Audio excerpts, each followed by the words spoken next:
నామమునందు ఒక పెద్ద విశేషం ఉంటుంది. నాకు ఒక్కటే పేరు ఉంటుంది, మరి భగవంతుడికి ఒక్క పేరు ఉండదు, అనేక పేర్లు ఉంటాయి. మరి భగవంతుడికి అన్ని పేర్లు ఎందుకు, మనకు ఒక్కటే పేరు ఎందుకు అంటే మనది వ్యావహారికము అంటారు. అంటే పిలవగానే పలకడానికి, మన దృష్టి అటువైపు మరల్చబడడానికి తేలికగా ఒక సాధనముగా ఒక పేరు ఉండాలి. కాబట్టి ఒక నామాన్ని తండ్రి ఉంచుతాడు. ఆ నామకరణం చేసినప్పుడు ఆ పేరు పెడతారు.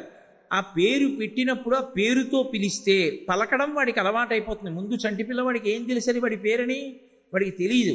కొన్నాళ్ళు పోయిన తర్వాత ముందు కార్తికేయ శర్మ అన్నారనుకోండి, వాడేం పలకడేటో తిరిగి వెళ్ళిపోతుంటాడు.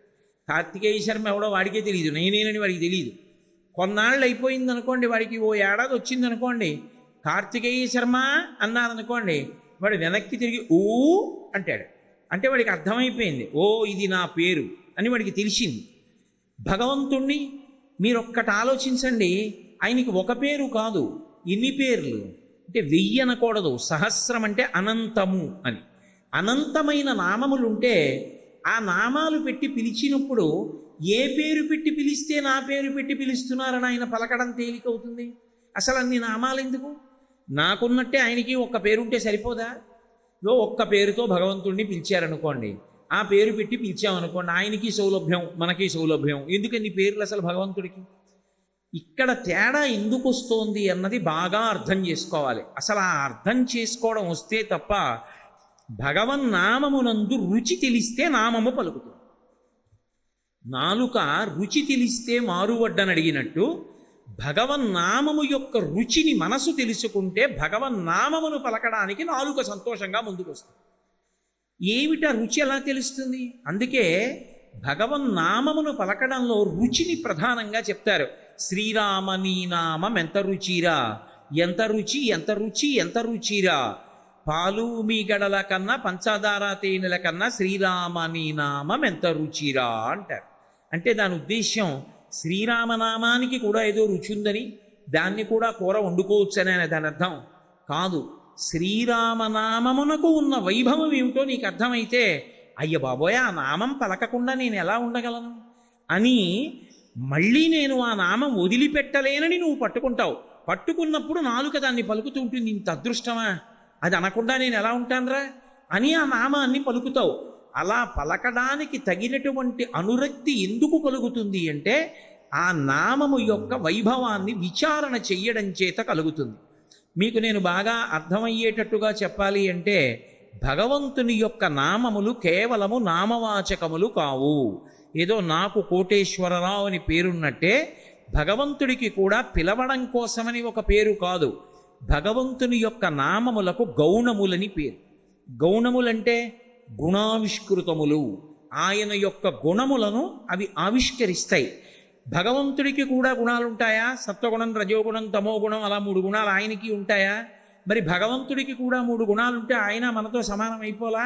ఆయనకి కోరికలు ఉన్నట్టు, ఆయన నిద్రపోయినట్టు, ఆయన లేచినట్టు, అప్పుడప్పుడు ప్రశాంతంగా ఉన్నట్టు, చాలాసేపు అశాంతిగా ఉన్నట్టు అర్థం అవ్వట్లా?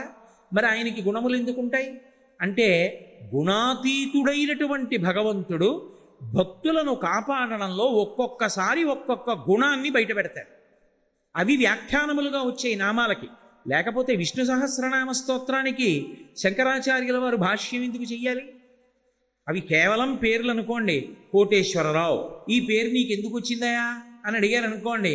ఏదో మా తాతగారు ఉండేవారండి, మాతామహులు, వారికి ఆ పేరు ఉండేది, వారి పేరు మీదుగా నాకు కూడా ఆ పేరు పెట్టుకున్నారు, అందుకని నా పేరు కోటేశ్వరరావు, అంతే, అంతవరకే. అంతకన్నా దానికి వ్యాఖ్యానం ఉండదు.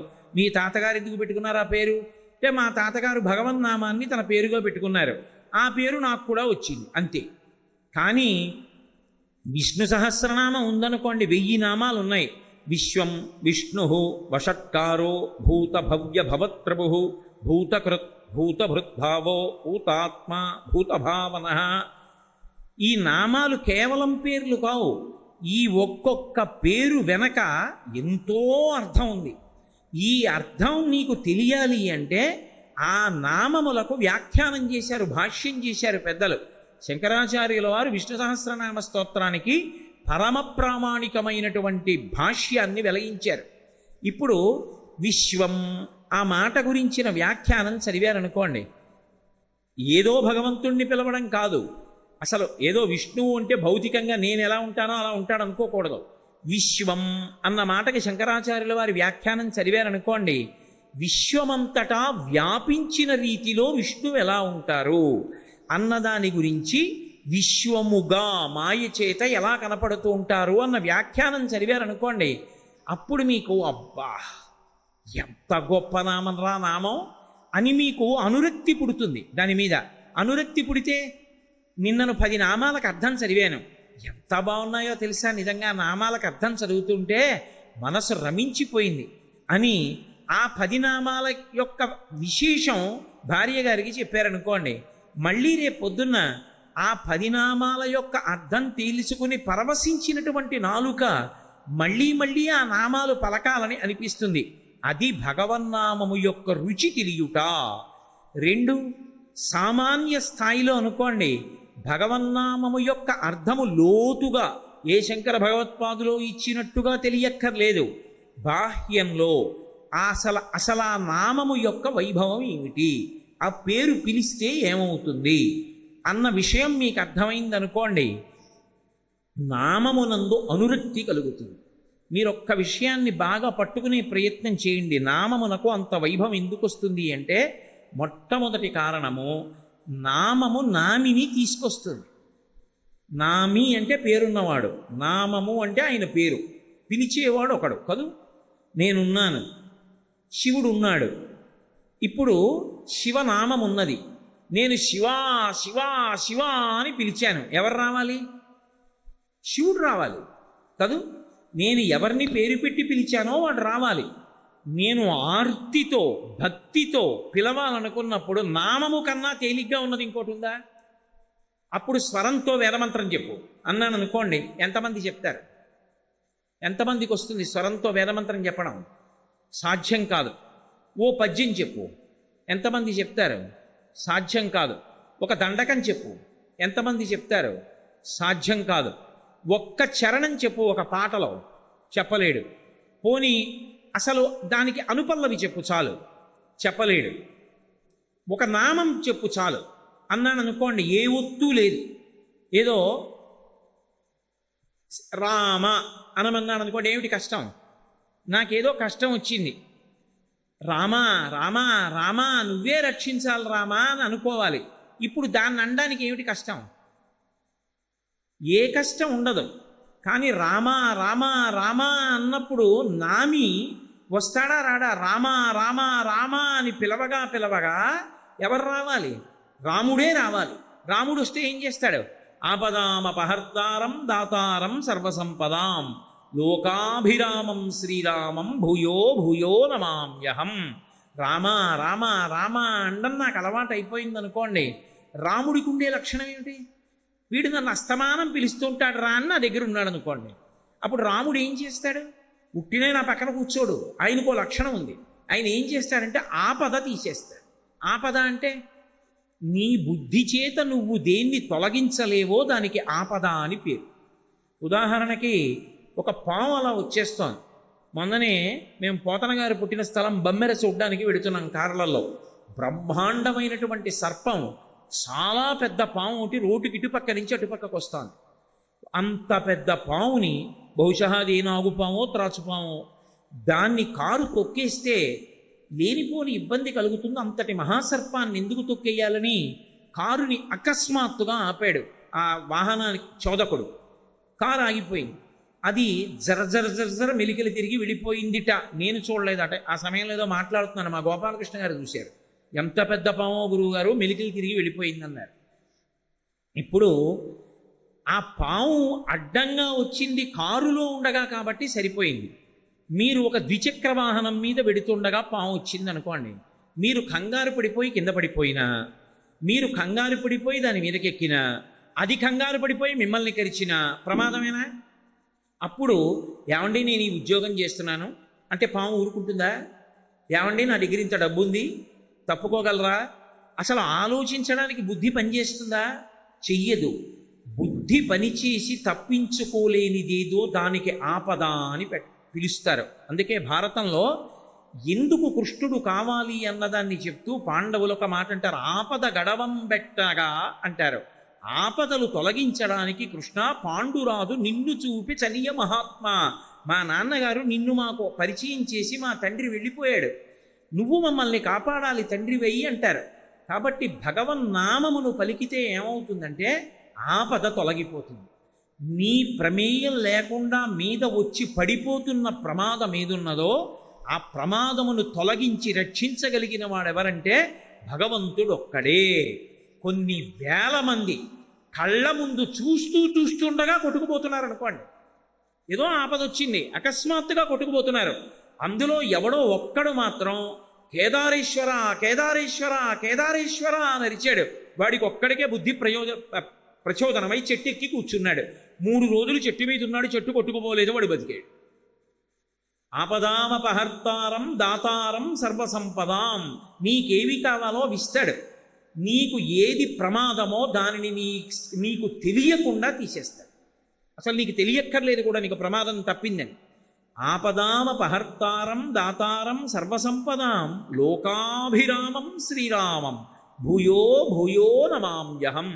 లోకమునంతటినీ కూడా రమింప చెయ్యగలిగినటువంటి రాముడు ఉన్నాడే, ఆయనకి మళ్ళీ మళ్ళీ నమస్కరించుచున్నాను. ఇప్పుడు నామం ఏం చేసింది? నామిని తీసుకొచ్చింది.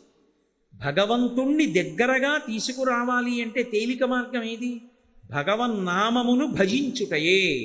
ఎవరు ఇంట్లో భగవన్నామాన్ని ఎప్పుడూ పలుకుతూ ఉండడం అలవాటు చేసుకున్నారో అలాంటి వాళ్ళ ఇంట్లో ఎవరుంటాడు? భగవంతుడే ఉంటాడు. భగవంతుడే ఉన్న ఇంట ఆపదలు ఎందుకుంటాయి? ఉండవు. ఆ ఇంట అందరూ ప్రశాంతంగా ఉంటారు. అందుకే పూర్వం చూడండి, పల్లెటూళ్ళల్లో ఆ ఇంటి యజమానులు వాళ్ళు ఏమీ తెలియని అమాయకులైన రైతులైనా కూడా ఎప్పుడు భగవన్నామాన్ని పలుకుతూ ఉండేవారు. రామనామమో శివనామమో హరే రామ రామ రామ హరే హరే హరే కృష్ణ కృష్ణ కృష్ణ హరే హరేయో ఏదో ఒకటి పలుకుతుండేవారు. ఆఖరికి నా చిన్నతనంలో నాకు బాగా గుర్తు, ఎప్పుడైనా సరే శాలువా తీసుకొచ్చి ఒంటి మీద కప్పుకుంటే దాని అంచు మీద ఈ భగవన్నామాలు రాసేవారు. హరే రామ రామ రామ హరే హరే అనో, లేకపోతే శివ శివ శంకర శివ శివ శంకర శివ శివ శంకర అని రాసి ఉండేది. ఎందుకో తెలుసా? నేను కప్పు కూర్చున్నాను అనుకోండి, నా వెనకాల కూర్చున్నవాడు హరే రామ రామ రామ హరే హరే అని చదువుతాడు. ఎందుకని? అక్షరం జ్ఞానం ఉన్నవాడికి అది అలవాటు. నేను వచ్చి ఇలా కూర్చున్నాను అనుకోండి, ఇలా చూస్తే అక్కడ నిశ్శబ్దమును పాటించము అని ఒక బోర్డు ఉందనుకోండి, అక్షరాలు వచ్చు కాబట్టి నా ప్రమేయం లేకుండా అది చదువుతాను. నేను నా ఉత్తరీయం మీద అది ఉందనుకోండి, నేను ఎక్కడికెడితే ఉత్తరీయం వేసుకుంటానో చొక్కా బనీని తీసి పూజకి వెళ్ళి నేను భగవన్నామాలు ఉన్నటువంటి ఉత్తరీయం కప్పుకున్నాను అనుకోండి, నా వెనకనున్నవాడికి అది ప్రయోజనం అవుతుంది. నా వెనక కూర్చున్నవాడు ఉత్తరీయం మీద చూసి శివ శివ శంకర శివ శివ శంకర శివ శివ శంకర హర హర శంకర అని చదువుతాడు. లేకపోతే హరే రామ రామ రామ హరే హరే అని చదువుతాడు. నామమును అవతల వారి చేత పలికించడానికి ఉపయుక్తమైనటువంటి సాధనములను మాత్రమే వాడుతూ ఉండేవారు. ఎక్కడ చూసినా భగవన్నామాన్ని చదవడానికి వీలైనటువంటి సంకీర్తనకి సంబంధించినటువంటి సూచనలతో కూడుకున్నటువంటి ఫలకాల్ని అమరుస్తూ ఉండేవారు. ఎందుకని అంటే అప్పుడు భగవన్నామాన్ని పలుకుతారని. నా చిన్నతనంలో నాకు బాగా గుర్తు, ఆఖరికి ప్రభుత్వ వాహనాలలో కూడా భగవన్నామమును స్మరించండి అని ఉండి హరే రామ రామ రామ హరే హరే అని లోపల రాసి ఉండేది. ఎక్కినవాడు ఏదో ఒకటి చదువుతూ ఉంటాడు కాబట్టి లోయలోకి వెళ్ళిపోవలసి ఉన్నా కూడా ఆ సమయానికి బ్రేకులు పట్టి బస్సు డ్రైవర్కి చాకచక్యం అబ్బి అందరూ సురక్షితంగా ఉండేవారు. కాబట్టి ఎక్కడ చూసినా నామం పలకడానికి అవకాశం కల్పించేవారు. ఇంట్లో ఉన్న వాళ్ళందరూ ఎప్పుడూ పెద్దలు నామం పలికేవారు. నామమును పలికితే నామి వస్తాడు. భగవంతుణ్ణి తెచ్చుకోవడానికి తేలిక మార్గము భగవన్నామ సంకీర్తనమే. నామమును తీసుకొస్తుంది. 2, భగవన్నామమును పలికినటువంటి కారణం చేత సమస్త పాప రాశి ధ్వంసమవుతుంది.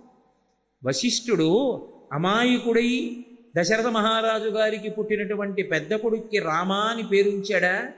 అదేదో సరదాగా ఉంటుందండి, ఆ పేరు పలకడానికి ఏదో కొత్తతనంగా ఉందండి అని పెట్టాడా పేరు? అందుకు పెట్టలేదు. ఎందుకు పెట్టాడంటే ఆయన బ్రహ్మర్షి. ఆయన దాన్ని మహదవకాశంగా తీసుకున్నాడు. నేను ఇప్పుడు ఈ పిల్లవాడికి ఏ పేరు ఉంచుతానో, ఈయన కథ చదువుకున్నా, ఈయన గురించి తెలుసుకున్నా, ఈయన పేరు పలకడం మీద లోకానికంతటికీ కూడా అనురక్తి ఏర్పడుతుంది. ఎటువంటి నామాన్ని తీసుకొచ్చి పెట్టాడు అంటే అదేం సామాన్యమైన విషయం పెట్టలేదు ఆయన. అష్టాక్షరీ మహామంత్రానికి ప్రాణప్రదమై జీవమైనటువంటి అక్షరము రా. ఎందుకనంటే అష్టాక్షరీ మహామంత్రంలోంచి రా అన్న అక్షరాన్ని తీసేశారనుకోండి, నా ఆయనాయ, నువ్వు ఎవ్వరికీ కూడా ఆధారభూతుడవు కావు, వ్యతిరేకమైన అర్థం వస్తుంది. రా ఉందనుకోండి, మంత్రానికి అంతటికీ కూడా సక్రమమైన అర్థం వస్తుంది. రా అగ్నిబీజం.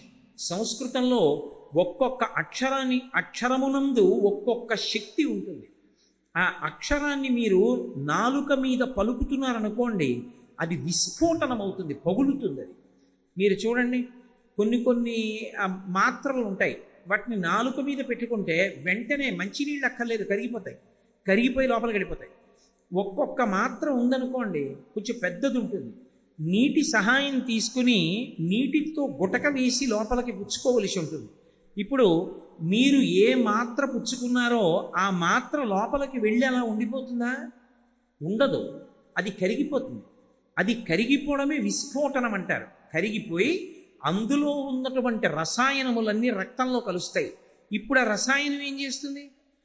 ఏ వ్యాధి కలగడానికి తగిన సూక్ష్మాంగ జీవులు రక్తంలోకి వెళ్ళాయో వాటనన్నిటికీ కూడా ఈ రసాయనం చంపేస్తుంది. వ్యాధి నుండి బయటపడ్డా లేదా? మాత్ర వేసుకున్నది నువ్వు, కానీ మాత్ర లోపలికి వెళ్ళి ఎంత విస్ఫోటనం చేస్తోందో నీకు తెలుసా? తెలియక్కర్లేదు, దాని ఫలితం అది చూపిస్తుంది. అలాగే అక్షరములయందు కూడా విస్ఫోటన శక్తి ఉంటుంది. అందుకే శబ్దము శక్తి స్వరూపము. శబ్ద బ్రహ్మమయీ చరాచరమయీ జ్యోతిర్మయీ వాంగ్మయీ అని పిలుస్తారు. శబ్దమును నేను సరిగా పలకలేదనుకోండి, అది మీ యందు ఉద్వేగమునకు కారణమవుతుంది.